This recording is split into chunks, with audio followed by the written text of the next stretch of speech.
Agora responda com o coração aberto. Você já parou para pensar que nem toda a igreja que carrega o nome de Deus pertence de fato a Ele, que muitos altares que brilham com luzes e ecoam com vozes potentes estão completamente vazios da presença do Espírito Santo? A verdade nua e crua é que há lugares que ainda se autodenominam casa de oração, mas que na prática se transformaram em verdadeiros mercados espirituais. São palcos para a vaidade humana, centros de engano, onde o nome de Jesus é frequentemente usado, mas o seu senhorio e o seu coração estão a quilômetros de distância. É por isso que hoje venho com um alerta que pode abalar as suas certezas mais profundas. Quero que ouça com toda a atenção. Segundo a palavra, existem apenas 3 tipos de igreja que Deus verdadeiramente reconhece como suas, e todas as outras, sem exceção, já estão sob um veredito de condenação. Não, isso não é um exagero da minha parte, nem uma tentativa de gerar medo. É a verdade direta das Escrituras. Se você realmente ama a sua alma e preza pela verdade, precisa me acompanhar nesta jornada até o fim. Pois é possível que você esteja entregando sua adoração em um lugar onde Cristo já não entra há muito tempo. E para compreendermos a seriedade disso, precisamos abandonar a imagem do Cristo servo e sofredor e olhar para aquele que o Apocalipse nos revela. Precisamos enxergar o Senhor glorificado, que caminha entre as igrejas, entre os candeeiros, observando tudo com olhos penetrantes como chamas de fogo.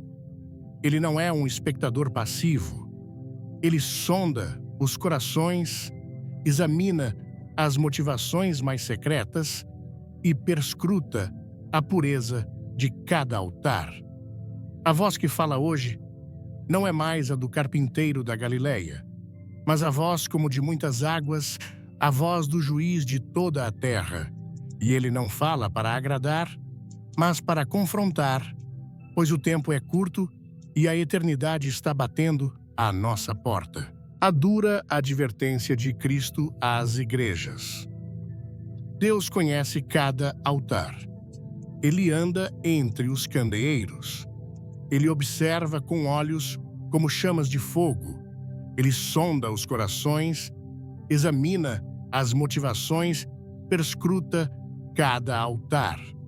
Foi assim que o Apocalipse nos revelou o Cristo ressurreto, não mais o servo sofredor, mas o Senhor glorificado, que caminha entre as igrejas e fala com voz de muitas águas.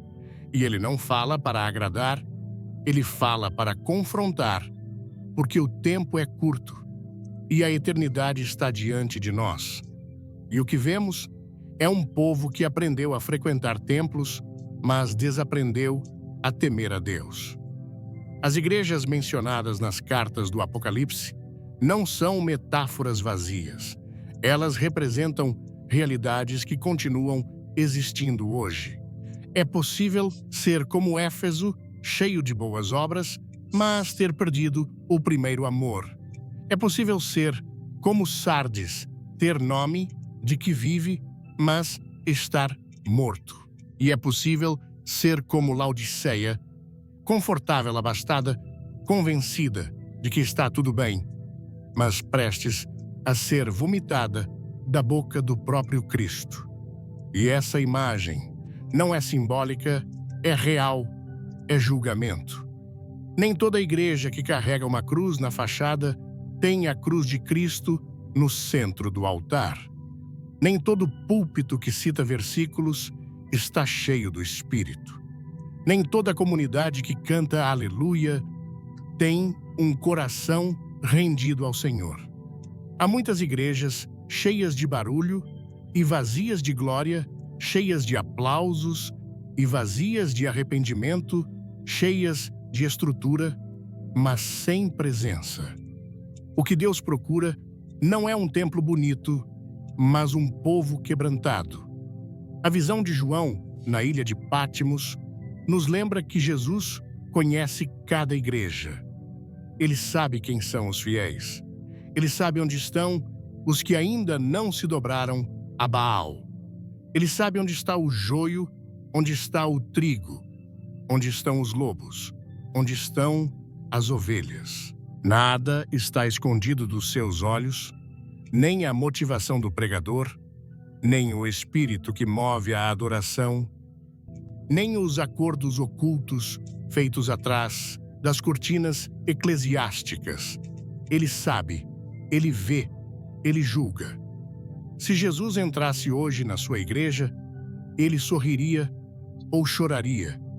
Ele se assentaria à mesa ou sairia batendo a porta, como em Laodiceia.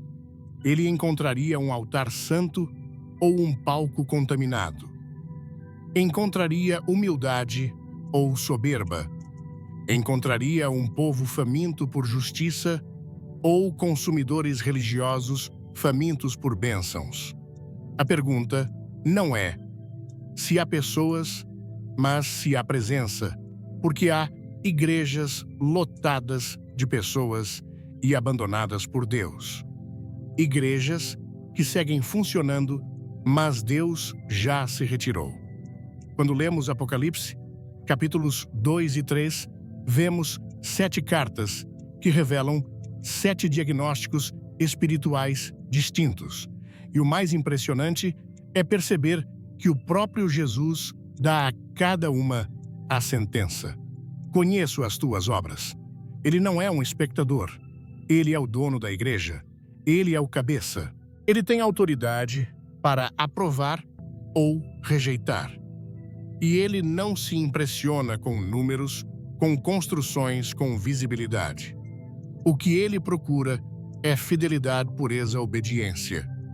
Antes de começar, se você quer mais mensagens impactantes como esta, deixe o número 1 nos comentários e se inscreva no canal. Agora, a igreja de Éfeso fazia tudo certo. Trabalhava, discernia.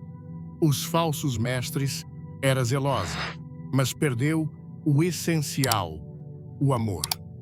E Jesus disse em Apocalipse 2, versículo 5, lembra-te, pois, de onde caíste, e arrepende-te, e faze as primeiras obras.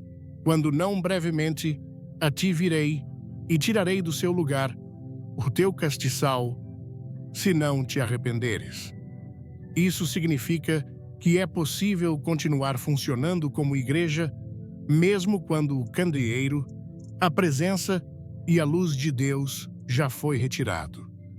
Que tragédia é continuar cantando e pregando enquanto o céu permanece em silêncio. Sardes tinha nome de que estava viva. Talvez tivesse uma boa reputação entre os homens, um ministério admirado, um calendário cheio de atividades. Jesus disse em Apocalipse 3, versículo 1, conheço as tuas obras, que tens nome de que vives e estás morto. Isso nos mostra que há uma diferença entre imagem e essência. Deus não vê como o homem vê. O homem olha para o exterior, Deus para o coração. A pergunta que surge é: o que a minha igreja aparenta ser e o que ela é diante do trono? E então chegamos a Laodiceia, a igreja morna. Ela dizia: sou rica, estou abastada, de nada tenho falta. Mas Jesus responde em Apocalipse 3, versículo 17. Como dizes, rico? Sou e estou enriquecido e de nada tenho falta. E não sabes que és um desgraçado e miserável, pobre e cego e nu. A pior cegueira é pensar que está tudo bem, quando, na verdade, a alma está em ruína. Não há nada mais perigoso do que uma igreja que se conformou com o conforto e rejeitou a correção. O pior não é ser fraco, é ser indiferente, é ser morno, é ter perdido a sensibilidade espiritual. Jesus não mede as igrejas pelo tamanho de seus templos, mas pela profundidade de sua rendição. Não pela excelência musical, mas pelo quebrantamento dos corações. Não pelo número de seguidores, mas pelo número de joelhos dobrados. Onde há adoração sem verdade, onde há fé sem obediência, onde há louvor sem santidade, ali ele não se agrada. Ali ele não habita. A verdade precisa ser dita com amor, mas sem suavizar seu peso. A Bíblia não nos chama a sermos religiosos, ela nos chama a sermos santos. Não fomos chamados para construirmos impérios, mas para edificarmos altares. Não fomos salvos para vivermos no espetáculo, mas para morrermos no secreto. Não fomos comissionados para entreter o mundo, mas para confrontá-lo com a cruz. Se hoje Jesus avaliasse sua comunidade, sua liderança, suas reuniões, seus sermões, qual nota ele daria? Ele ainda diria: tenho contra ti, ou ele diria: conheço a tua perseverança e tua fidelidade. A voz de Cristo ecoa ainda hoje, como nos dias de João. Quem tem ouvidos, ouça o que o Espírito diz às igrejas. É um chamado urgente, é um convite ao arrependimento, é um alerta de vida ou morte, porque o tempo está se esgotando e o julgamento começa pela casa de Deus. Não haverá desculpas para aqueles que tiveram a palavra, o Espírito, os dons, os louvores e ainda assim rejeitaram a presença. A maior tragédia não será ter sido perseguido, será ter sido indiferente. Não será ter sido pequeno, será ter sido orgulhoso. Não será ter sido pecador, será ter amado mais a aparência do que a verdade. A igreja que Deus reconhece é aquela que se submete a Ele, que teme sua palavra, que não busca a glória própria, que chora pelo pecado, que anseia pela presença. Tudo o que é diferente disso está em perigo. Porque o Deus que caminha entre os candeeiros também remove os que se recusam a se curvar. E Ele ainda está falando, ainda está batendo, ainda está dando tempo. Mas por quanto tempo mais, quando a igreja troca a cruz pela cultura, o sutil caminho da condenação, há um silêncio profundo quando a cruz é retirada do centro e substituída por palcos, holofotes e estratégias de marketing. A substituição é sutil, não acontece da noite para o dia. A igreja começa apenas ajustando uma palavra daqui, suavizando uma verdade, ali buscando ser mais aceitável, mais moderna, mais agradável aos ouvidos. E sem perceber, já não está mais pregando o Cristo crucificado, mas um evangelho moldado à imagem do mundo. O nome continua sendo o mesmo, mas o conteúdo já não tem vida. A aparência ainda é piedosa, mas o espírito já se tornou mundano. A essência foi trocada. É sobre isso que a carta à igreja de Pérgamo nos alerta. Em Apocalipse 2, versículo 13, Jesus declara: conheço as tuas obras e onde habitas, que é onde está o trono de Satanás, e retens o meu nome e não negaste a minha fé. Isso não é uma figura de linguagem qualquer. É o próprio Cristo afirmando que há locais onde a influência maligna foi tolerada ao ponto de se tornar dominante. Pérgamo, embora mantivesse o nome de cristã, já estava cedendo espaço à idolatria, à imoralidade, às doutrinas que distorciam a santidade de Deus. E ainda assim, funcionava como igreja, fazia reuniões, talvez até houvesse milagres, mas o trono já era outro. É exatamente assim que muitas igrejas têm operado hoje. Elas continuam existindo, mas deixaram de pertencer a Deus. Porque a cruz não pode coexistir com o ego, com a vaidade e com a sedução da cultura secular.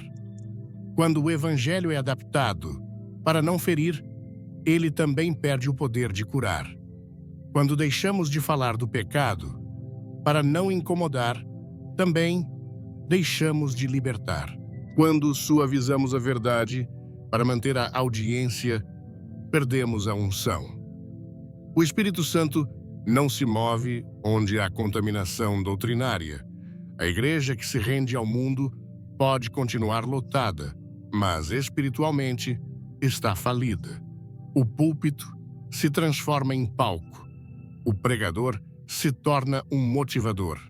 A adoração vira entretenimento. O arrependimento é substituído por palavras de autoajuda. E os que estão dentro nem percebem que já estão sendo conduzidos por um evangelho diferente, um evangelho que agrada à carne, mas ofende ao céu. Isso é apostasia. E ela começa sempre com concessões pequenas, quase imperceptíveis, até que o coração já não ouve mais a voz do Espírito. Billy Graham dizia com coragem: o pecado é ofensivo, mas é a verdade que liberta. Não há salvação sem confronto. Não há santificação sem renúncia. E não há céu sem cruz. Quando a igreja abandona a mensagem da cruz, ela abandona a única ponte entre Deus e o homem. E qualquer sistema que tente construir uma ponte diferente, ainda que seja em nome de Deus, está criando idolatria. O perigo é real e está mais presente do que imaginamos. Há púlpitos onde não se menciona mais o inferno, onde não se fala mais em julgamento, onde o arrependimento foi arquivado em nome da positividade, onde a Bíblia é usada apenas como pano de fundo para discursos humanos, onde o nome de Jesus é citado, mas a sua autoridade é rejeitada. E tudo isso é feito com aparência de piedade, mas nega o seu poder. O apóstolo Paulo já havia advertido a Timóteo sobre esses tempos. Em 2 Timóteo 4, versículos 3 e 4, ele diz: porque virá tempo em que não suportarão a sã doutrina, mas tendo comichão nos ouvidos, amontoarão para si doutores conforme as suas próprias concupiscências e desviarão os ouvidos da verdade, voltando às fábulas. Não é que essas igrejas estejam vazias, elas estão cheias, mas cheias de ouvintes que não suportam mais ouvir a verdade, pronto para transformar sua visão. Curta este vídeo, compartilhe com amigos e assista até o final para uma surpresa especial. Procuram mensagens que os façam se sentir bem, não que os conduzam ao arrependimento. Estão cercadas de mestres, mas faltam-lhes profetas. A cruz não é confortável. Ela é sangrenta, é dura. Ela fala de morte, de renúncia, de entrega total. E por isso mesmo, ela é o único caminho para a vida verdadeira.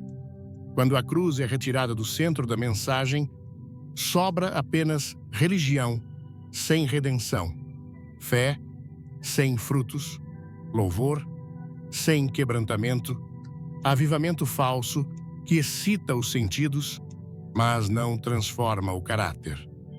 A Bíblia nos mostra claramente o que Deus faz com igrejas que trocam a verdade pela cultura. Em Oséias 4, versículo 6, ele declara: "O meu povo foi destruído porque lhe faltou o conhecimento.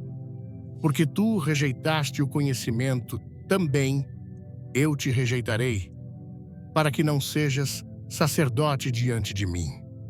Rejeitar a palavra é rejeitar o próprio Deus.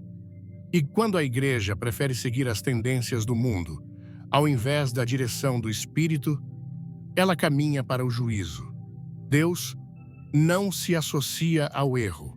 Ele não compartilha sua glória com ídolos. Ele não habita em lugares onde sua verdade é distorcida. A igreja de Pérgamo permitiu a entrada da doutrina de Balaão, que ensinava o povo a tropeçar. Balaão era um profeta que se vendeu, que usou o dom para seu próprio ganho, que corrompeu o povo com sensualidade e idolatria. E essa doutrina ainda vive disfarçada, sendo pregada em púlpitos que promovem um evangelho conveniente, permissivo e centrado no homem. Um evangelho onde tudo gira em torno do bem-estar humano e não da glória de Deus. Há igrejas que se tornaram cúmplices do mundo, que celebram o que Deus reprova, que encobrem o pecado com panos espirituais, que transformaram o altar em vitrine, mas a palavra do Senhor permanece firme. Em Apocalipse 18, versículo 4, ele diz: "Sai dela, povo meu, para que não sejas participante dos seus pecados e para que não incorras nos seus flagelos." Há um chamado para sair dessas estruturas, para voltar ao evangelho puro, para rejeitar o engano da aparência. Deus ainda está à procura de igrejas que não se dobram, que não vendem sua identidade, que permanecem fiéis, mesmo que sejam perseguidas, que preferem a rejeição do mundo à aprovação dos homens, que pregam a verdade, ainda que custe a popularidade. A fidelidade nunca será a maioria, mas sempre será lembrada por Deus. E a sua presença nunca será compatível com igrejas que adoram o conforto da cultura e rejeitam o confronto da cruz. O julgamento começa pela casa de Deus e não será com base nas estatísticas, nem nos likes, nem nas visualizações. Será com base na fidelidade à palavra, na pureza do altar, na centralidade de Cristo.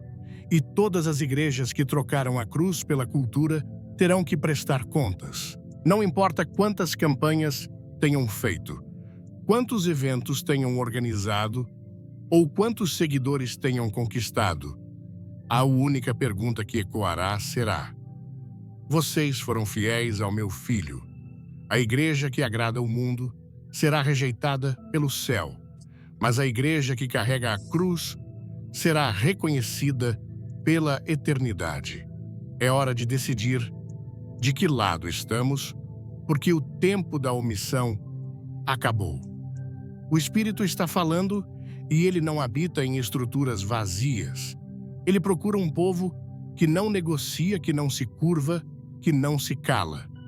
Um povo que carrega a cruz, custe o que custar. A primeira igreja que pertence a Deus, onde há arrependimento verdadeiro. Não há presença de Deus onde não há arrependimento. Não há avivamento onde não há lágrimas. Não há salvação onde o pecado é ignorado. A primeira característica de uma igreja que verdadeiramente pertence a Deus é esta: ela vive em constante arrependimento, não como um evento isolado do passado, mas como uma postura diária de alma quebrantada. É impossível ter comunhão com o santo sem ser profundamente incomodado pelo pecado. Onde há luz, as trevas são expostas. Onde há cruz, o orgulho é crucificado. Onde há espírito, o coração é confrontado. A igreja de Éfeso nos oferece um retrato nítido. Era uma igreja ativa, ortodoxa, zelosa. Ela sabia identificar falsos apóstolos. Ela suportava sofrimentos. Era resistente e firme, mas havia um problema devastador. Havia abandonado o primeiro amor. Jesus não disse que ela perdeu esse amor por acidente. Ele disse que ela abandonou. Foi um afastamento consciente, lento, progressivo. E por mais que sua estrutura religiosa estivesse de pé, a essência já havia sido esquecida. E o que Cristo diz a ela é direto em Apocalipse 2, versículo 5. Lembra-te, pois, de onde caíste e arrepende-te, e faze as primeiras obras.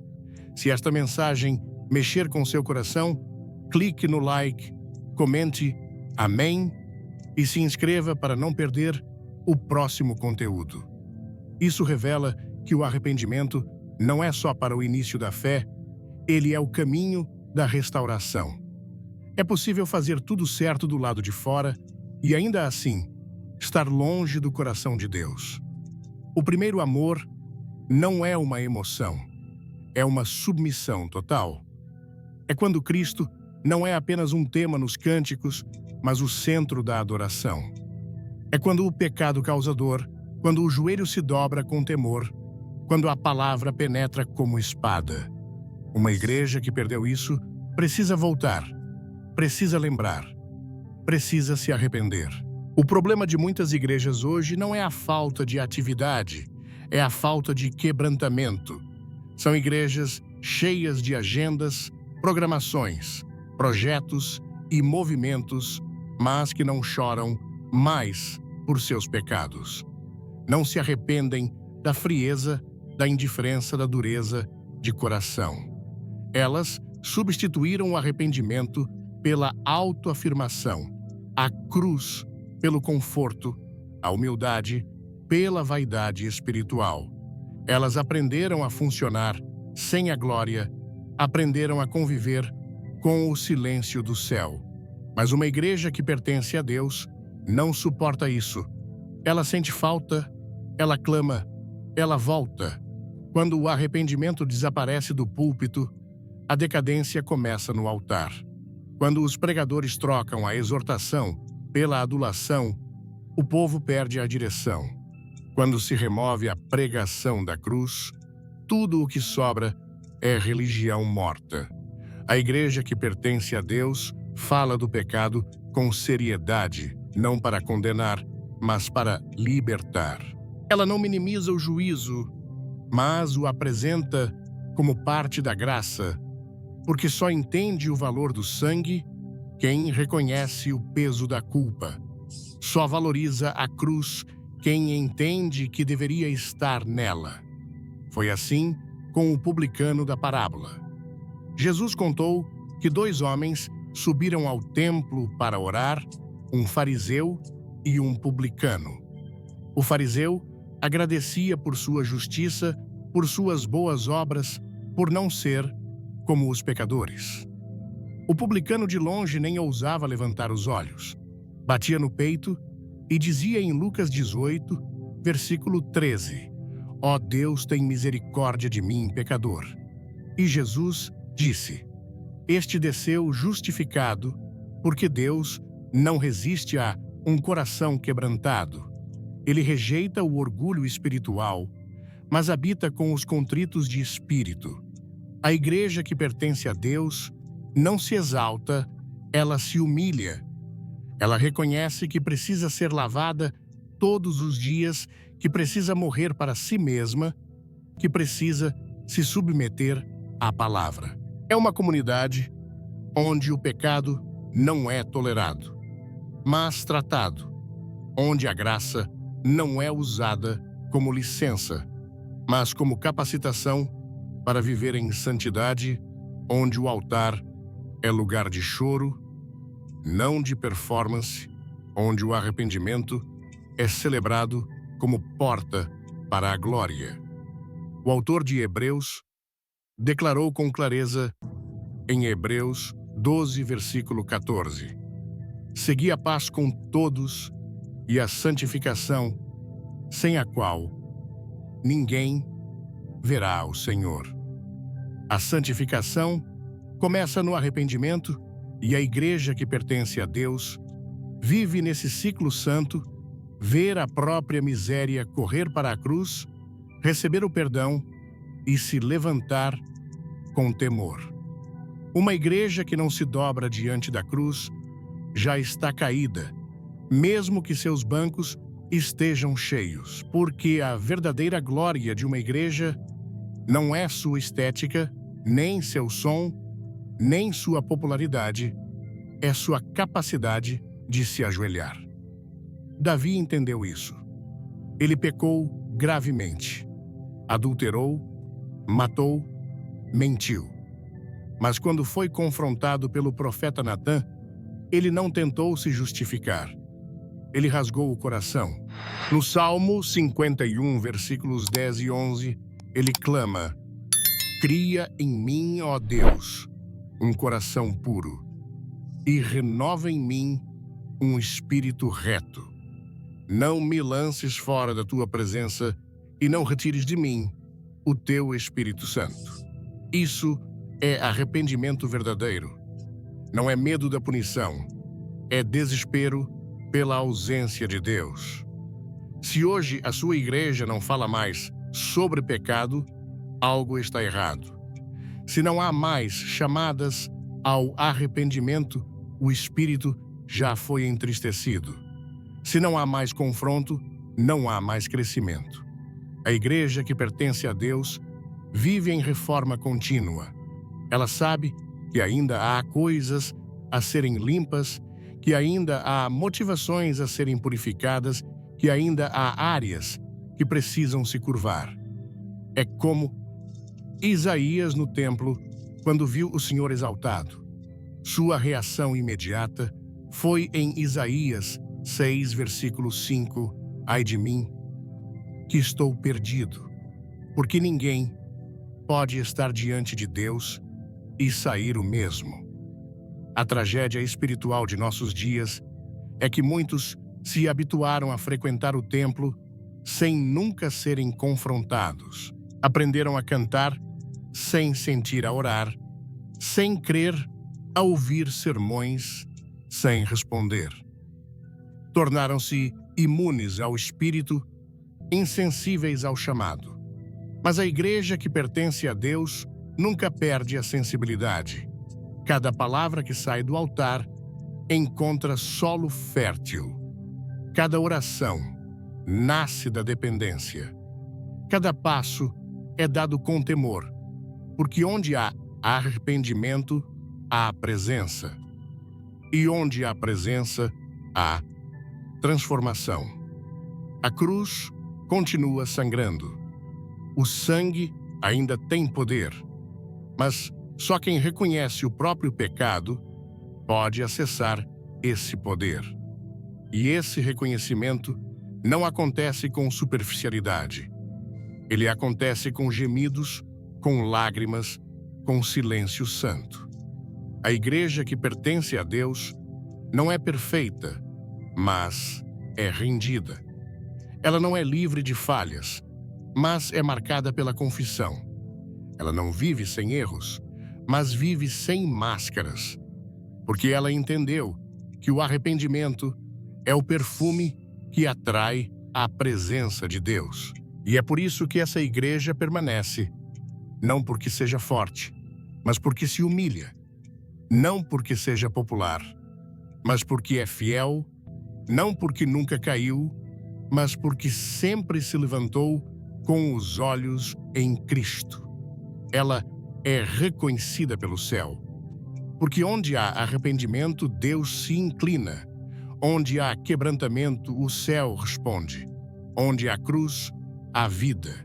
E essa vida só é acessível aos que ousam se render. A segunda igreja que pertence a Deus, onde há fidelidade na perseguição. Não é difícil ser igreja quando tudo está favorável, quando há liberdade, aplausos, espaço nas mídias, aceitação pública. Mas quando seguir a Cristo se torna sinônimo de rejeição, vergonha e sofrimento, é aí que se revela quem verdadeiramente pertence a Deus. A fidelidade não se mede nos momentos de conforto, mas no fogo da provação. É nesse cenário que surge a igreja de Esmirna, a segunda igreja que o Senhor elogia, a segunda que realmente lhe pertence.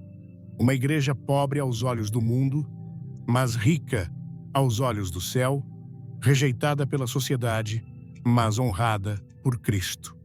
Jesus disse em Apocalipse 2, versículo 9: Conheço as tuas obras e a tua tribulação e a tua pobreza, mas tu és rico, e a blasfêmia dos que dizem ser judeus e não o são, mas são sinagoga de Satanás. Que contraste poderoso! O mundo olhava para aquela igreja com desprezo. Talvez os chamassem de fanáticos, de ignorantes, de fracassados. Não tinham prestígio, não tinham influência, talvez nem tivessem um templo digno. Mas Cristo os chama de ricos, porque o que os fazia preciosos não era o que possuíam, mas o que suportavam com fidelidade. Eles eram perseguidos, caluniados, pressionados e ainda assim não negavam o nome de Jesus. A fidelidade na perseguição é uma das marcas mais puras da verdadeira igreja. É fácil cantar quando a multidão canta junto, mas é outra coisa manter o louvor quando tudo desaba. Esmirna não era protegida, ela era provada. Vamos espalhar essa verdade juntos.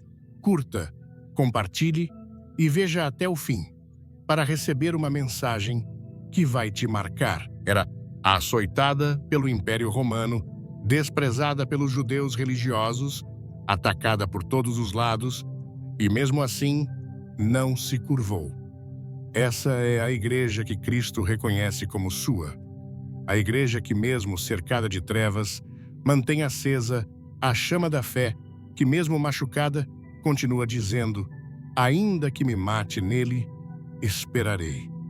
Hoje, vivemos uma geração de igrejas que muitas vezes se moldam ao mundo para evitar o desconforto. Ajustam a pregação para não ofender, silenciam a verdade para não perder a audiência. O altar se torna um lugar de diplomacia e não de confrontação. Mas Esmirna nos lembra que a verdade não foi feita para ser negociada. A igreja verdadeira fala mesmo quando é calada. Ela permanece mesmo quando é perseguida. Ela prega mesmo quando isso lhe custa tudo. Quando olhamos para a história da igreja, vemos que os momentos mais puros de fé aconteceram sob perseguição. Os primeiros cristãos se reuniam nas catacumbas, arriscando a própria vida para adorar a Deus. Não havia holofotes, não havia palcos, havia sangue, havia lágrimas, havia cruzes, mas havia glória. Porque onde há sofrimento por causa do nome de Cristo, há uma presença especial. O céu se inclina sobre os que não negam a fé. Jesus nunca prometeu que seria fácil. Ele disse em João 16, versículo 33: No mundo tereis aflições, mas tende bom ânimo. Eu venci o mundo. Disse que seríamos odiados por causa do seu nome. Disse que nos perseguiriam como perseguiram os profetas, e ainda assim nos chamou para segui-lo. A igreja de Esmirna entendeu isso, e por isso mesmo, sob ameaça de morte, ela não recuou. Jesus disse a ela em Apocalipse 2, versículo 10: Sê fiel até a morte, e dar-te-ei a coroa da vida. Essa promessa não é para os populares, é para os perseverantes, é para os que não trocam o céu por conforto terreno. O que temos visto hoje São muitas igrejas tentando evitar qualquer atrito com o mundo, tentando ser aceitas, relevantes, inclusivas, ao ponto de se tornarem irreconhecíveis aos olhos do céu. Uma igreja que nunca é perseguida pode não estar fazendo diferença nenhuma, porque a luz que brilha incomoda as trevas. E se o mundo nos aplaude demais, talvez seja a hora de questionar o que estamos pregando. A fidelidade na perseguição revela o caráter espiritual da igreja. Mostra se ela está firmada na rocha ou apenas na estrutura. Paulo e Silas, presos injustamente, com as costas feridas e os pés amarrados, escolheram adorar. Não havia músicos, não havia plateia, mas havia fé. E aquela prisão se transformou em templo. O louvor abriu as cadeias, porque a presença de Deus não depende de circunstâncias, mas de corações rendidos. A igreja que louva no cárcere é a igreja que estremece o inferno. Hoje muitos querem uma fé confortável, que não doa, que não incomode, que não confronte, mas a verdadeira fé nos leva a carregar a cruz. E carregar a cruz nunca será agradável, nunca será popular. Esmirna foi esmagada pelo mundo, mas foi exaltada por Cristo. E isso basta. Melhor ser desprezado pelos homens e reconhecido por Deus do que o contrário. A palavra nos alerta, em Juízes 16, versículo 20, que Sansão, depois de brincar demais com o pecado, levantou-se, pensando que o Senhor ainda estava com ele, mas não sabia que o Senhor já se havia retirado dele. Que tragédia espiritual! Isso também acontece com igrejas que outrora foram cheias do Espírito, mas se renderam às pressões do mundo. Continuam funcionando, continuam cantando, continuam reunindo pessoas, mas a unção se foi. O Espírito já se retirou e ninguém percebe. O culto acontece, mas o céu não responde. Mas a igreja que sofre e permanece fiel é a que o céu assiste com admiração. Jesus disse a Esmirna: Eu sei das tuas tribulações. Ele não está distante. Ele vê, ele ouve. Ele recolhe cada lágrima. Ele fortalece cada coração abatido. O sofrimento não é sinal de abandono. É selo de pertencimento.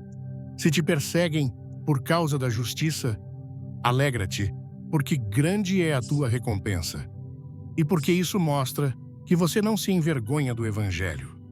A igreja verdadeira não se curva diante da cultura, ela se curva diante da cruz. Ela não busca agradar ao mundo, mas ser fiel ao Cordeiro. Ela não se vende por influência, por prestígio, por reconhecimento. Ela sabe que tudo isso passa, mas a palavra de Deus permanece. E ela sabe que um dia estará diante do trono. E o que importa naquele dia não será o tamanho do templo, nem a visibilidade que teve, mas a fidelidade com que caminhou. Fidelidade é permanecer quando outros desistem. É pregar quando querem te silenciar. É amar quando só há ódio. É permanecer puro em meio à corrupção. A igreja que pertence a Deus é essa. Ela não troca a verdade por aplausos. Ela não troca o Evangelho por conveniência. Ela prefere perder tudo, menos a presença de Deus. E mesmo que o mundo a ignore, o céu a conhece pelo nome. Porque não são os holofotes humanos que definem uma igreja, é o fogo da fidelidade. E esse fogo nunca se apaga naqueles que foram marcados pela cruz. A terceira igreja que pertence a Deus, onde a palavra é autoridade suprema. A igreja que pertence a Deus é aquela em que a palavra é a autoridade suprema inegociável, inquestionável, absoluta. Ela não vive de opiniões humanas, nem de revelações particulares desconectadas das Escrituras. Ela vive de cada palavra que sai da boca de Deus. Ela respira a Bíblia. Ela se alimenta da verdade. Ela se submete à Escritura com temor, porque reconhece que ali está a vontade do Altíssimo. Essa é a marca da Igreja de Filadélfia, uma igreja pequena, talvez invisível aos homens, mas grandemente honrada pelo Senhor. E o motivo é claro: guardou a palavra e não negou o nome de Cristo. Não foi o tamanho do templo, nem a influência na cidade, nem o número de membros que definiu essa igreja como fiel. Foi o seu compromisso com a palavra. Ela conservou o que Deus ordenou. Você tem coragem de encarar a verdade? Deixe seu comentário. Ative o sininho e assista até o final para algo que pode mudar sua vida. Ela se recusou a alterar a mensagem. Ela permaneceu firme quando outros já haviam caído no relativismo. Filadélfia nos mostra que não é a estrutura que atrai a presença de Deus, mas a reverência à sua palavra. Onde a Escritura é respeitada, Deus habita. Onde ela é ignorada, ele se retira. Vivemos tempos perigosos. Muitos altares estão cheios de palavras humanas, mas vazios da palavra de Deus. Pregadores que falam muito, mas dizem pouco. Mensagens que inflam o ego, mas não quebram o coração. Palavras que entretêm, mas não transformam. Há igrejas em que a Bíblia é mencionada, mas não é ensinada, é usada como pano de fundo, mas não como fundamento. É citada para ilustrar uma ideia, mas não para ser obedecida. E tudo isso acontece com aparência de piedade. Mas o Senhor já não reconhece esse altar como seu. A verdadeira Igreja de Cristo não ajusta a Bíblia à cultura. Ela ajusta a cultura à Bíblia. Ela não prega o que as pessoas querem ouvir, mas o que precisam ouvir. Ela não seleciona versículos para massagear o ego. Ela proclama a verdade completa, ainda que isso cause desconforto, porque ela entende que a palavra é espada, não almofada. É martelo, não adorno. É fogo, não ornamento religioso. E esse fogo queima tudo que é falso, tudo que é raso, tudo o que é mundano. Quando Jesus elogiou Filadélfia, ele disse em Apocalipse 3, versículo 10, "Como guardaste a palavra da minha paciência, também eu te guardarei da hora da provação que há de vir sobre todo o mundo." E isso significa que não basta conhecer a palavra, é preciso guardá-la, é preciso defendê-la, é preciso vivê-la. A igreja que pertence a Deus não apenas lê a Bíblia, ela se curva diante dela. Ela não apenas prega o texto, ela se deixa moldar por ele. Ela não apenas declara versículos, ela os encarna. Essa fidelidade é a marca que diferencia uma igreja que é de Deus daquelas que apenas se parecem com igreja. O perigo é real. A apostasia muitas vezes começa com pequenas concessões, um texto omitido. Aqui, uma verdade suavizada. Ali, um princípio relativizado acolá. E quando se percebe a palavra, já foi substituída por uma mensagem diluída, moldada ao gosto do público. É por isso que Billy Graham sempre começava suas mensagens com a mesma frase: "A Bíblia diz." Não era sobre o que ele pensava, era sobre o que Deus já havia declarado. Essa simplicidade carregava uma autoridade tremenda, porque toda a autoridade está na palavra. Uma igreja que pertence a Deus não se envergonha das Escrituras. Ela as ama mesmo quando dói. Ela proclama juízo e graça céu, e inferno pecado, e salvação, disciplina e amor. Porque ela sabe que a palavra não existe para agradar o homem, mas para revelar a vontade de Deus. E essa vontade não é negociável. O mundo pode mudar as leis, podem mudar as preferências culturais, podem mudar, mas a palavra do Senhor permanece para sempre e a igreja que pertence a Ele permanece com ela. Em 2 Timóteo 4, versículo 2, Paulo dá uma ordem clara. A Timóteo, prega a palavra, insta a tempo e fora de tempo. Redargui, repreende e exorta com toda a longanimidade e doutrina. Essa é a missão da igreja. Ela não foi chamada para entreter, mas para proclamar. Não foi chamada para adaptar o evangelho, mas para transmiti-lo fielmente. E o apóstolo continua dizendo que viria um tempo em que os homens não suportariam a sã doutrina, mas amontoariam para si mestres segundo seus próprios desejos. Esse tempo chegou e apenas igrejas comprometidas com a verdade resistirão. Filadélfia resistiu, e por isso Cristo lhe fez uma promessa gloriosa em Apocalipse 3, versículo 8. Eis que diante de ti pus uma porta aberta que ninguém pode fechar. Essa porta representa oportunidades eternas, representa acesso à presença, ao favor, ao mover de Deus.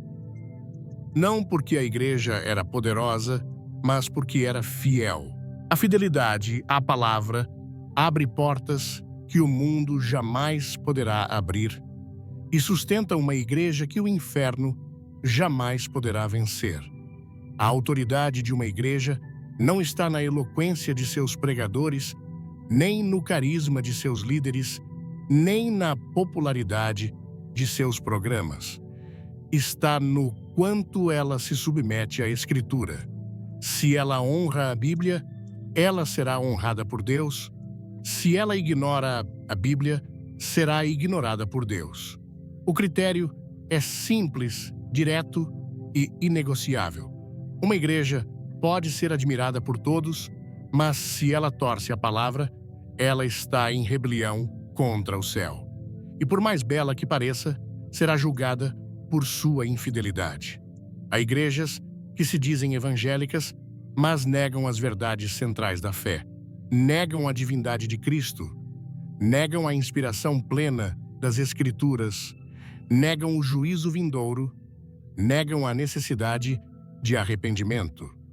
Estão de pé, mas já foram rejeitadas. O Espírito já se retirou como em Sansão. O candeeiro já foi removido. Elas seguem funcionando, mas espiritualmente estão mortas. E a única saída é arrependimento e retorno radical à palavra. A Igreja de Filadélfia nos lembra que Deus não está buscando grandeza, Ele está buscando fidelidade. Não importa se a igreja é pequena, se não tem recursos, se é desprezada pelo mundo. Se ela guarda a palavra, ela é rica. Se ela honra as Escrituras, ela é poderosa. Se ela permanece firme, quando todos os outros caem, ela é aprovada por Deus. Essa é a terceira marca da igreja que pertence ao Senhor. Ela tem a Bíblia como sua única autoridade. Ela não se curva à cultura, não negocia princípios, não vive de emoções, vive da palavra, porque ela sabe que no fim, quando os céus se abrirem e o rei voltar, ele não reconhecerá igrejas que abandonaram a sua voz. Ele chamará pelo nome aqueles que permaneceram fiéis aqueles que não se envergonharam de sua verdade, aqueles que guardaram sua palavra com temor e tremor. E essa fidelidade será coroada com a presença eterna daquele que é o Verbo vivo. Porque tudo passará, mas a palavra não passará, e a igreja que se apega a ela nunca será abalada. Há igrejas que continuam funcionando. O templo está de pé, o microfone está ligado, os músicos ensaiam os sermões, são pregados. As cadeiras estão ocupadas, mas Deus já não está mais ali. O Espírito partiu a presença, se foi, e mesmo assim, tudo segue como se nada tivesse acontecido. Luzes acesas, vozes afinadas, rituais mantidos, mas no céu há silêncio, porque o nome de Deus ainda é usado, mas a glória já foi embora. O culto continua, mas a glória de Icabô já repousa sobre aquele lugar.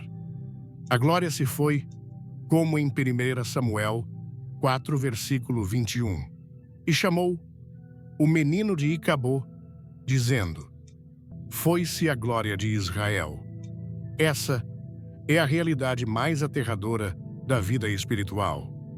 É possível parecer vivo e estar morto. É possível operar milagres e ainda assim não pertencer a Deus. É possível pregar com eloquência e ser reprovado pelo céu.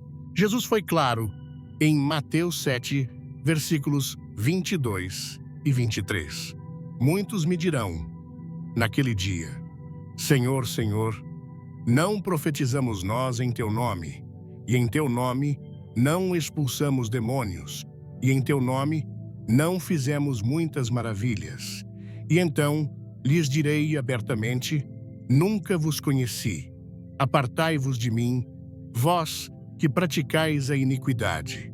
Não é o nome usado que valida uma igreja, é o senhorio obedecido.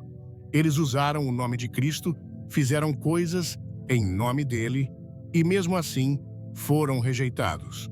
Porque o poder manifestado não é sinal de aprovação eterna. O critério não é a performance espiritual. O critério é a intimidade. Nunca vos conheci. Não importa o quanto realizaram, o quanto impressionaram, o quanto cresceram. A ausência de relacionamento real com Cristo foi a sentença final. É possível ter luzes brilhando sobre um altar onde o pecado é tolerado. É possível ter palmas e coros enquanto o coração está cheio de orgulho, competição, vaidade e ambição. É possível haver multidões sem conversão, pregações sem arrependimento, milagres sem santidade. E isso é o que mais deve nos alarmar, porque Deus não se impressiona com a aparência. Ele vê o coração, e o que ele procura em uma igreja não é atividade, é submissão. Laodiceia é o retrato dessa tragédia. Uma igreja rica, segura, bem estabelecida. Uma igreja que dizia de si mesma: sou rica, estou abastada, de nada tenho falta. Mas aos olhos de Jesus, era infeliz, miserável, pobre, cega e nua, como em Apocalipse 3, versículo 17. Como dizes: rico sou e estou enriquecido, e de nada tenho falta. E não sabes que és um desgraçado, e miserável, e pobre, e cego e nu. E o mais assustador, Jesus não estava dentro da igreja, ele estava do lado de fora batendo. Em Apocalipse 3, versículo 20, ele diz: eis que estou à porta e bato. Se alguém ouvir a minha voz e abrir a porta, entrarei em sua casa, e com ele cearei, e ele comigo. Uma igreja onde Jesus não reina. Uma igreja onde ele não foi convidado a entrar. Uma igreja satisfeita com seus próprios sistemas, seus próprios programas, seu próprio brilho, mas vazia de glória. Essa não é uma metáfora poética, é uma denúncia espiritual. Há igrejas onde Jesus foi deixado do lado de fora. Elas ainda levam o nome dele. Elas ainda realizam seus cultos, mas ele está do lado de fora, chamando por arrependimento. A porta está trancada, a luz está acesa, mas o Senhor está ausente. Essa é a condenação mais trágica que uma igreja pode receber, ser rejeitada por aquele que ela afirma servir. A ausência de Deus em um lugar é percebida quando o pecado já não constrange, quando a palavra é relativizada, quando a adoração é teatral e a santidade é rara. É quando tudo parece certo, mas o espírito já partiu. Como partiu de Sansão, que se levantou, achando que ainda tinha força, mas não percebeu que o Senhor o havia deixado em Juízes 16, versículo 20, e disse: sairei como dantes e me livrarei. Porém, ele não sabia que o Senhor se tinha retirado dele. Isso também acontece com igrejas. Elas continuam agindo como se tudo estivesse bem, mas o céu já desligou os holofotes. O julgamento de Deus não virá apenas sobre os ímpios que zombam da fé. Virá primeiro sobre a casa de Deus. Em 1 Pedro 4, versículo 17, está escrito: porque já é tempo que comece o julgamento pela casa de Deus. Virá sobre os púlpitos que negociaram a verdade, sobre os altares, onde se promove o ego, e não a cruz, sobre as lideranças que se encheram de vaidade, enquanto o povo morria espiritualmente. Virá sobre os templos que se tornaram mercados, onde a fé foi transformada em moeda, a bênção em produto e o nome de Deus em marca. Tudo isso será exposto. Tudo isso será julgado. Deus não se cala para sempre. Ele dá tempo. Ele adverte. Ele espera. Ele envia profetas. Ele levanta vozes. Mas se não houver arrependimento, ele remove o candeeiro. Ele fecha a porta. E o que era um lugar de glória se torna ruína espiritual. A história de Israel nos mostra isso. O templo foi construído com ouro, consagrado, com sacrifícios, cheio da glória de Deus. Mas, séculos depois, foi destruído, porque o povo se afastou. O culto permaneceu, mas o coração se corrompeu. E Deus não habita onde não há verdade. Mas até nesse momento de juízo, ainda há esperança. Ainda há misericórdia. Jesus está do lado de fora, mas ainda está batendo, ainda está chamando, ainda está esperando. Isso é graça, isso é amor. Ele poderia virar as costas, poderia deixar essas igrejas seguirem seu rumo, mas ele insiste, ele convoca, ele estende a mão, porque ainda há tempo, ainda é possível limpar o altar, ainda é possível voltar à cruz. Ainda é possível dizer: Senhor, entra, reina, governa, perdoa, restaura. Mas essa oportunidade não durará para sempre. O Espírito não contenderá para sempre com o homem. O tempo da visitação tem um fim, e quando se fecha a porta, não há mais como entrar. Foi isso que aconteceu com as virgens imprudentes. Elas ficaram do lado de fora batendo, mas a resposta foi: não vos conheço, porque negligenciaram o óleo, porque desprezaram o tempo da preparação, porque acharam que poderiam entrar na presença de qualquer forma. Mas a porta se fechou. Não podemos brincar com as coisas sagradas. O juízo virá, e quando vier, será definitivo. Igrejas que usaram o nome de Deus como fachada serão expostas. Pregadores que se serviram do povo serão envergonhados. Cultos sem cruz serão revelados como vaidade vazia. E o Cordeiro separará os que lhe pertencem dos que apenas pareciam. A peneira de Deus não é visível, mas é real, e já começou. Se há algo que devemos temer, mais do que qualquer perseguição externa, é ser reprovado pelo próprio Deus. O inferno treme diante de uma igreja cheia do Espírito, mas o céu chora diante de uma igreja cheia de vaidade. O mundo não precisa de mais templos, precisa de altares consagrados. Precisa de igrejas onde Cristo reina, onde a cruz é pregada, onde o arrependimento é buscado, onde o Espírito é bem-vindo. É tempo de choro, é tempo de voltar, é tempo de limpar o altar, de abrir a porta, de dizer: Senhor, entra, fica, fala, reina. Porque se Ele estiver do lado de fora, tudo o que fazemos é vão. Mas se Ele entrar, tudo pode mudar. Ainda há tempo, ainda há esperança. Mas é agora. Depois pode ser tarde demais. Sai dela, povo meu. Essa não é uma sugestão. É um chamado. É uma ordem. É um clamor de Deus àqueles que ainda têm ouvidos para ouvir. Quando o Espírito Santo declara isso em Apocalipse 18, versículo 4, sai dela, povo meu, para que não sejas participante dos seus pecados e para que não incorras nos seus flagelos, ele não está falando ao mundo. Está falando aos que ainda permanecem em meio à confusão espiritual, à mistura, ao engano. A advertência é clara. Se você está em um lugar onde o nome de Deus é usado, mas a presença dele não é honrada, saia, corra, não olhe para trás. Deus não te chamou para fazer parte de um sistema religioso que nega a verdade.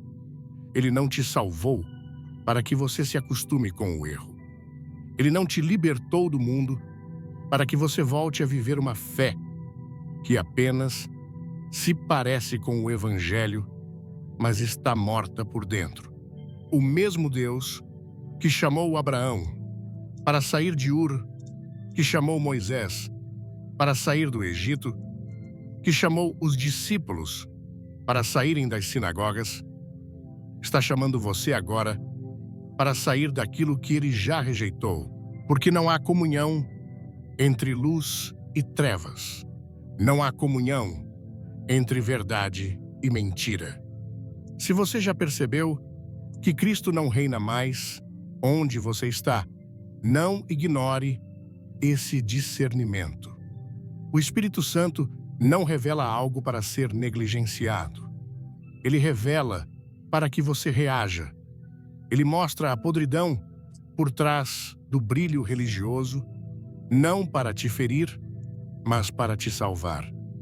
Muitos continuam frequentando lugares onde a verdade foi deixada de lado, onde o pecado é normalizado, onde o altar se tornou um comércio, onde a Bíblia é usada, mas não obedecida, e continuam ali por comodismo, por apego, por medo de perder posição, por laços afetivos. Mas a voz de Deus é mais alta do que todas essas justificativas.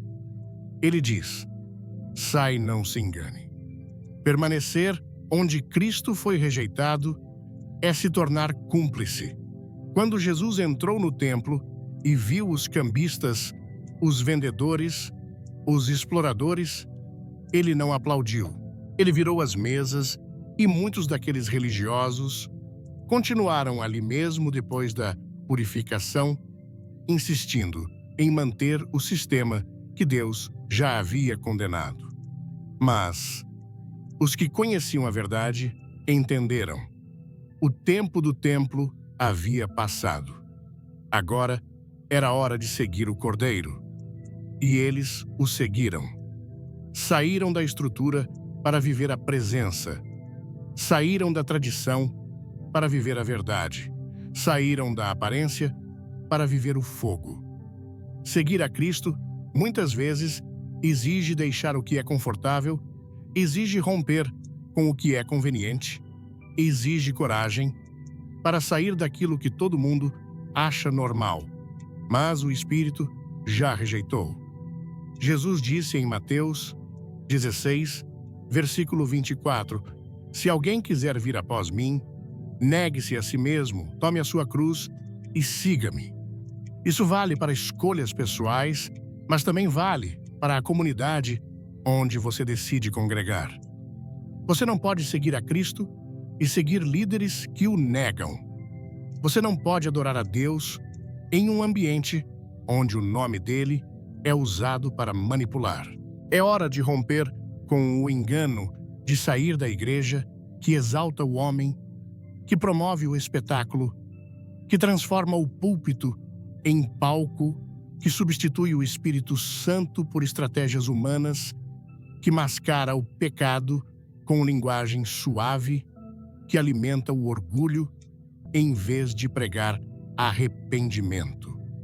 Se você está em um lugar onde a cruz já não é o centro, onde a Bíblia é relativizada, onde o pecado é tolerado, onde a glória é dividida com homens, você está em perigo. Deus está levantando um remanescente, um povo separado, um povo que não se curva à cultura, que não se vende por influência, que não negocia princípios.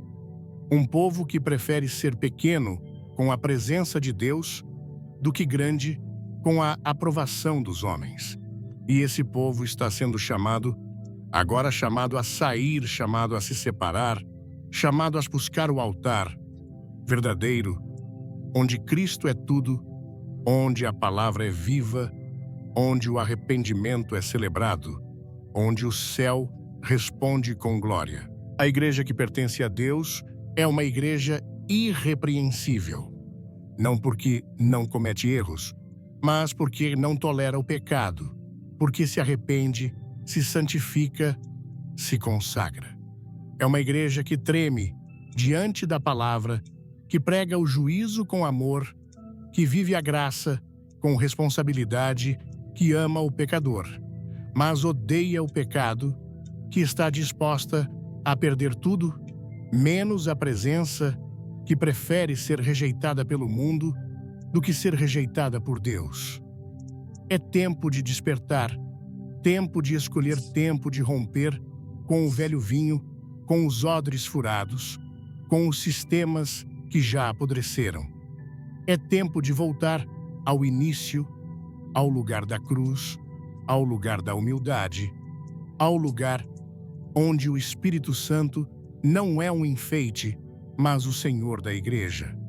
Se você ouviu tudo isso até aqui e seu coração arde, saiba, Deus está te chamando. Não é coincidência, não é emoção, é o Espírito clamando. Sai dela, povo meu. Essa decisão é pessoal. Ninguém pode tomá-la por você. Deus está batendo à porta do seu coração. E você precisa decidir se vai continuar onde ele já saiu ou se vai correr para os braços dele. Ele não te chama para viver sozinho. Ele vai te conduzir a uma comunidade verdadeira, a um altar limpo, a um povo que o ama de verdade. Mas o primeiro passo é sair. Sair do engano, sair da acomodação, sair da religiosidade, sair da apostasia. Não se conforme com o que é falso só porque é popular. Não aceite o que é raso só porque é bonito. Não permaneça onde não há mais temor. Deus te criou para viver na verdade e não a ilusão. Para caminhar com o Espírito, não com sistemas mortos. Para ser templo da presença, não cúmplice de estruturas vazias. Esse chamado É urgente. O tempo está acabando. A separação está acontecendo e você precisa decidir de que lado vai ficar. Cristo está voltando e ele não vem buscar prédios. Ele vem buscar um povo. Um povo que o conhece. Um povo que o ama. Um povo que o segue. Um povo que não se vendeu. Um povo que não se contaminou. Um povo que saiu do meio da Babilônia espiritual e correu para os braços do Salvador, que deixou para trás o brilho do mundo religioso e escolheu a glória da obediência. E assim, chegamos a este ponto crucial. Talvez a verdade mais aterradora que podemos confrontar não seja a perseguição do mundo, nem a zombaria dos ímpios, mas a realidade silenciosa e devastadora de uma igreja que continua funcionando perfeitamente, mas onde Deus já não está mais. Imagine a cena. O templo está de pé, impecavelmente cuidado. O microfone está ligado. O som é de alta qualidade. Os músicos ensaiam com perfeição. As vozes estão afinadas. Os sermões são pregados com eloquência e as cadeiras talvez estejam até ocupadas, mas no céu há um silêncio ensurdecedor. O Espírito partiu, a presença se foi, e mesmo assim, o espetáculo continua como se nada tivesse acontecido. As luzes continuam acesas, os rituais são mantidos, mas sobre aquele lugar, a palavra terrível já foi declarada e acabou. A glória se foi. Esta é a realidade mais trágica da vida espiritual, a possibilidade de parecer completamente vivo por fora, enquanto se está morto por dentro. É a possibilidade de operar em nome de Deus e ainda assim não pertencer a Ele. É pregar com uma retórica inflamada e ser no final reprovado pelo céu. Não sou eu quem diz, isso é o próprio Jesus com uma clareza que deveria nos fazer tremer. Em Mateus, capítulo 7, ele nos adverte sobre o grande dia do juízo, quando muitos chegarão diante dele, não os ateus ou os que o amaldiçoaram, mas os religiosos, os que operavam dentro da estrutura eclesiástica. Eles dirão: Senhor, Senhor, não profetizamos nós em teu nome, em teu nome não expulsamos demônios e em teu nome não fizemos muitas maravilhas.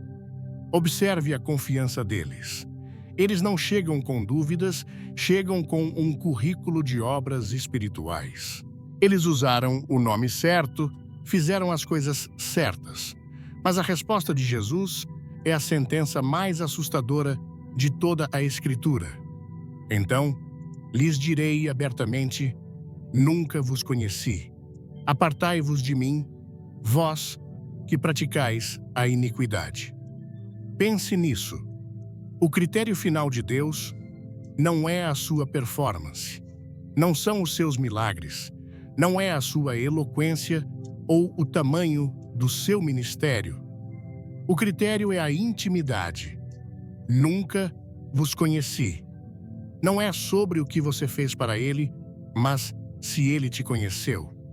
É possível ter luzes brilhando sobre um altar onde o pecado é tolerado e celebrado em segredo. É possível ter palmas e coros vibrantes enquanto o coração dos líderes e do povo está apodrecido pelo orgulho, pela competição, pela vaidade e pela ambição carnal. É possível ter multidões sem conversão, pregações sem arrependimento e milagres sem santidade. E isso, meu irmão, minha irmã, é o que mais deveria nos alarmar, porque Deus não se impressiona com a nossa aparência. Ele vê o coração. E o que ele procura em uma igreja não é Atividade é submissão. A igreja de Laodiceia é o retrato fiel dessa tragédia. Uma igreja rica, autossuficiente, estabelecida. Uma igreja que olhava para si mesma e declarava: sou rica, estou abastada, de nada tenho falta. Mas aos olhos de Jesus, o dono da igreja, ela era infeliz, miserável, pobre, cega e nua. E o detalhe mais assustador de todos é que, na visão, Jesus não estava dentro da igreja. Ele estava do lado de fora batendo. Eis que estou à porta e bato. Uma igreja que leva o nome de Cristo, mas onde Cristo não reina. Uma igreja onde ele não foi convidado a entrar satisfeita com seus próprios sistemas, seus próprios programas, seu próprio brilho, mas tragicamente vazia da sua glória. Há igrejas hoje onde Jesus foi deixado do lado de fora. Elas ainda realizam seus cultos, ainda cantam seus louvores, mas ele está ausente, chamando por arrependimento. A porta está trancada por dentro, com a trava do orgulho e da autossuficiência. Essa é a condenação mais terrível que uma comunidade pode receber: ser rejeitada por aquele que ela afirma servir. Essa ausência é percebida quando o pecado já não constrange, quando a palavra de Deus é relativizada para se adequar à cultura, quando a adoração se torna um teatro e a santidade é vista como um radicalismo ultrapassado. É quando tudo parece certo por fora, mas o espírito já partiu.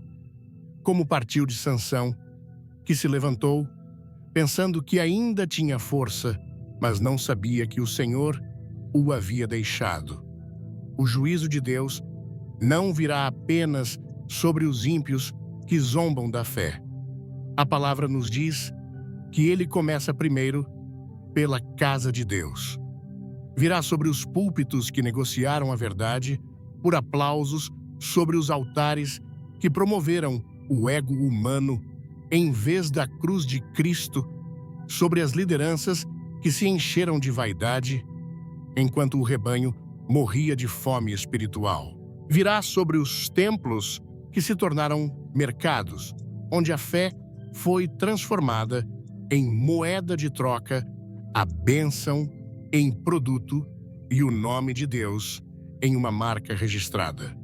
Tudo isso será exposto. Tudo isso será julgado. Contudo, mesmo neste cenário de juízo iminente, a misericórdia de Deus ainda ecoa.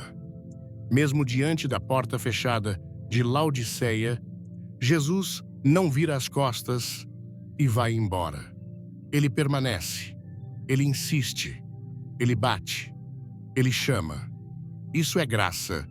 Ele poderia simplesmente deixar essas igrejas seguirem seu rumo à ruína, mas seu amor o constrange a esperar um pouco mais. Ele ainda estende a mão, porque ainda há tempo. Ainda é possível limpar o altar. Ainda é possível voltar à cruz. Ainda é possível abrir a porta e clamar: Senhor, entra, reina, governa, perdoa, restaura. Mas essa oportunidade não durará para sempre. O Espírito não contenderá para sempre com o homem. O tempo da visitação tem um fim. E quando a porta da graça se fechar, como se fechou para as virgens imprudentes, não haverá mais como entrar. Elas ficaram do lado de fora batendo e clamando: Senhor, Senhor, abre-nos a porta. Mas a resposta foi a mesma que foi dada aos operadores de maravilhas: não vos conheço. É por isso que a voz do Espírito Santo ecoa hoje com uma urgência que não pode ser ignorada, a mesma ordem dada em Apocalipse 18. Sai dela, povo meu. Esta não é uma sugestão. É um chamado. É uma ordem de resgate. É um clamor de um Deus zeloso por aqueles que ele ama e que ainda permanecem em meio à confusão espiritual, à mistura, ao engano. O aviso é claro: se você está em um lugar onde o nome de Deus é usado, mas a sua presença não é honrada, onde a cruz foi substituída por entretenimento, onde o arrependimento foi trocado por autoajuda, onde a Bíblia é usada como pretexto, mas não como autoridade final. A ordem de Deus para você é: saia, corra pela sua vida espiritual. Não olhe para trás. Deus não te chamou para fazer parte de um sistema religioso que nega a sua verdade. Ele não te salvou para que você se acostume com o erro e chame o sagrado de profano.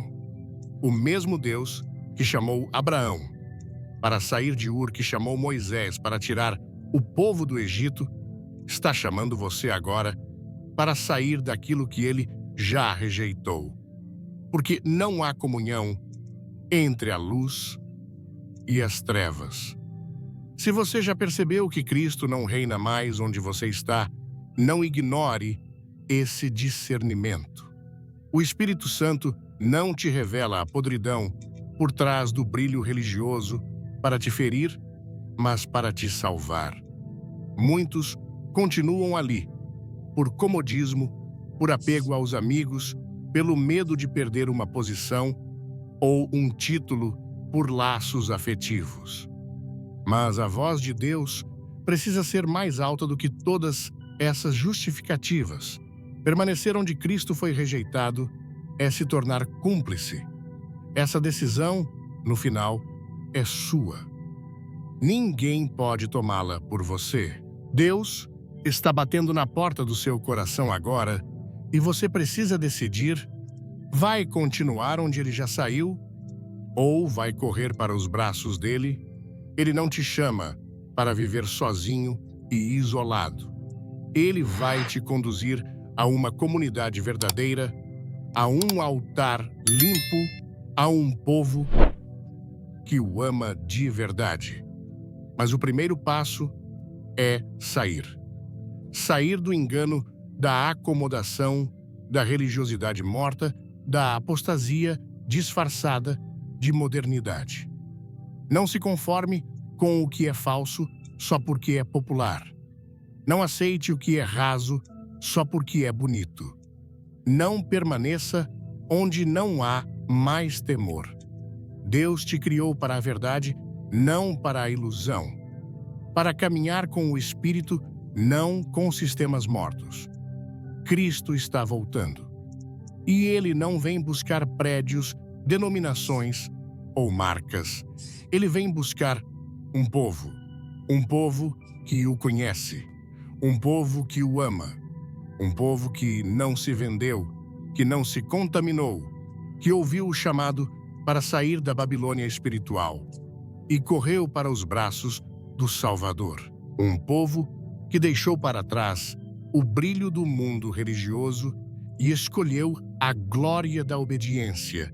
Se esta palavra ardeu em seu coração, saiba que é o próprio Deus te chamando. A decisão está diante de você. Escolha sair. Escolha viver. Escolha a Cristo. Quero terminar com uma oração. Se essa é a sua decisão, ore comigo onde você estiver. Senhor Deus Pai Todo-Poderoso, eu ouvi a tua voz. Abre os meus olhos espirituais para que eu veja como tu vês. Dá-me o discernimento para reconhecer a verdade em meio a tanto engano. Concede-me, Pai, a coragem para obedecer à tua palavra, mesmo que isso me custe tudo. Quebra em mim todo apego a homens, a sistemas e a estruturas que não te honram. Firma a minha vida no altar verdadeiro, onde a tua presença é o bem maior. Eu não quero ser contado entre os que ouviram e endureceram o coração. Eu escolho a ti. Eu escolho a cruz. Eu escolho a vida. Conduze os meus passos em nome de Jesus. Amém. Se você fez essa oração e tomou uma decisão, hoje, não fique em silêncio. Escreva aqui nos comentários com fé e coragem. Eu escolho a verdade. Compartilhe este vídeo para que este chamado urgente alcance outros que precisam desesperadamente ouvir. Que o Senhor te abençoe e te guarde no caminho da fidelidade.